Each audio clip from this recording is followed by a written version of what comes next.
Hello mummies.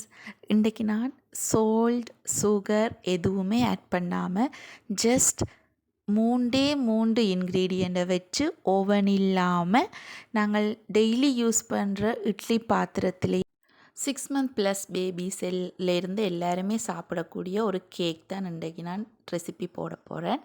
So இதுக்கு என்னென்ன திங்ஸ்ண்டா, oats powder, ஒரு பழுத்த நெல், ஒரு வாழைப்பழம், அதோட ஒரு முட்டை, பட்டர். ஸோ ஃபஸ்ட் வாழைப்பழத்தை தோல் எடுத்துட்டு இப்படி குட்டி குட்டி பீசஸாக கட் பண்ணிவிட்டு நல்லா மேஷ் பண்ணலாம். மேஷர் வச்சும் யூஸ் பண்ணலாம். இது நிரம்ப நெல்லா பழத்தை ஒரு செவ்வாழைப்பழம்ன்றபடியால் நான் ஃபோக் வச்சே மசிச்சிட்டேன். நீங்கள் தேவையான மேஷர் யூஸ் பண்ணலாம். இதுக்கு செவ்வாழைப்பழம் தான் யூஸ் பண்ணணுமெண்டு இல்லை, நெல்லா பழத்தை என்ன வாழைப்பழம் வேண்டாலும் யூஸ் பண்ணலாம். வீட்டில் செவ்வாழைப்பழம் இருந்தது, ஸோ நான் அதை யூஸ் பண்ணுறேன். அதை நல்லா மேஷ் பண்ணிவிட்டு நல்ல ஒரு நாட்டுக்கோழி முட்டை ஒன்று இருந்ததுன்னா அதை நல்லா அந்த மேஷ் பண்ணின வாழைப்பழத்தோடு போட்டு பீட் பண்ணணும்.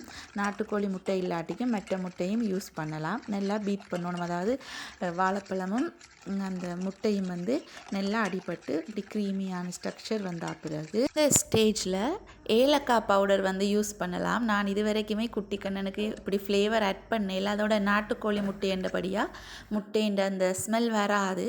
தேவைன்னா நீங்கள் ஏலக்காய் பவுடரும் போட்டுட்டு பட்டர் ஒரு டீஸ்பூன் அந்த மாதிரி பட்டரும் போட்டுட்டு அதையும் சேர்த்து நல்லா மிக்ஸ் பண்ணணும். பட்டர் மிக்ஸ் ஆகிற வரைக்கும் பீட் பண்ணினீங்கன்னா சரி.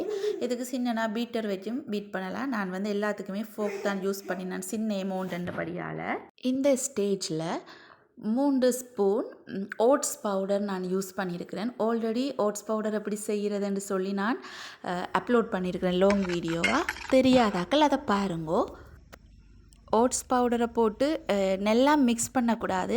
அந்த மிக்ஸ் பண்ணின பட்டர் அண்ட் அந்த வாழைப்பழம், முட்டை அதுகளோடு சேர்ந்து நல்ல ஒரு கம்பைனான பிறகு நான் 3 நார்மலான குட்டி டிஷ் எடுத்திருக்கேன். அதில் பட்டரை க்ரீஸ் பண்ணி போட்டு இந்த பட்டரை அதுக்குள்ளே ட்ரான்ஸ்ஃபர் பண்ண வேண்டியதான்.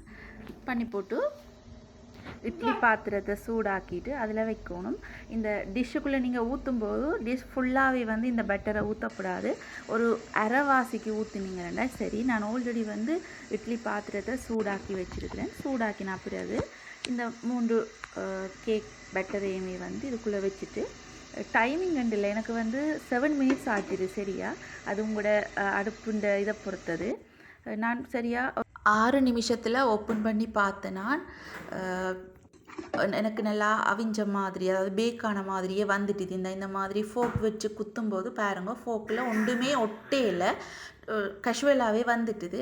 அது நான் அடுப்பை நல்ல ஒரு லோ ஃப்ளேமில் தான் வச்சு செஞ்சேன். நீங்கள் மீடியம்லேயுமே வச்சு செஞ்சாலுமே டைம் இல்லாமல் ஒரு 5 மினிட்ஸுக்கு அந்த மாதிரி ஒருக்காக திறந்து போட்டு இப்படி ஃபோக் வச்சு குத்தி பார்த்தீங்கன்னா உங்களுக்கு விளங்கும். அதுக்கு பிறகு கொஞ்சம் நேரம் எடுத்து வெளியில் எடுத்து ஆற வச்சுட்டு இப்படி கட் பண்ணி போட்டு பார்த்தீங்கன்னு சொன்னால் சாஃப்டாக ஸ்பாஞ்சியாக பார்க்குறதுக்கே நல்லாயும் இருந்தது. அண்ட் ஆல்சோ டேஸ்ட்டுமே சூப்பராக இருந்தது. நல்ல பழுத்த வாழைப்பழம்ன்றபடியால் நல்ல இனிப்பாக இருந்தது. குட்டி கண்ணனுக்கு இது நிரம்பவே பிடிச்சிட்டுது.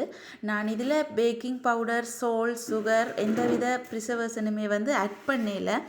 எவ்வளோ எங்களோட செல்லக்குட்டிகளுக்கு எதுவுமே ஆட் பண்ணாமல் இயற்கையாகவே கொடுக்குறோமோ அவ்வளோத்துக்கு அவையோட ஹெல்த்துக்கு எல்லாத்துக்குமே நல்லம். ஸோ மேக்ஸிமம் அதை ட்ரை பண்ணுங்க.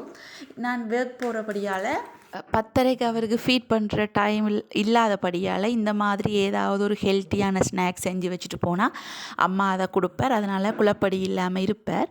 ஸோ இதே மாதிரி வேறு ஏதாவது ஹெல்த்தியான ஸ்நாக் ஐட்டம் வேணுமென்னா கமெண்ட் பண்ணுங்கள். இந்த வீடியோ உங்களுக்கு யூஸ்ஃபுல்லாக இருந்தால் லைக் பண்ணுங்கள், ஷேர் பண்ணுங்கள், சப்ஸ்கிரைப் பண்ணுங்கள். பாய், ஹாவ் அ குட் டே.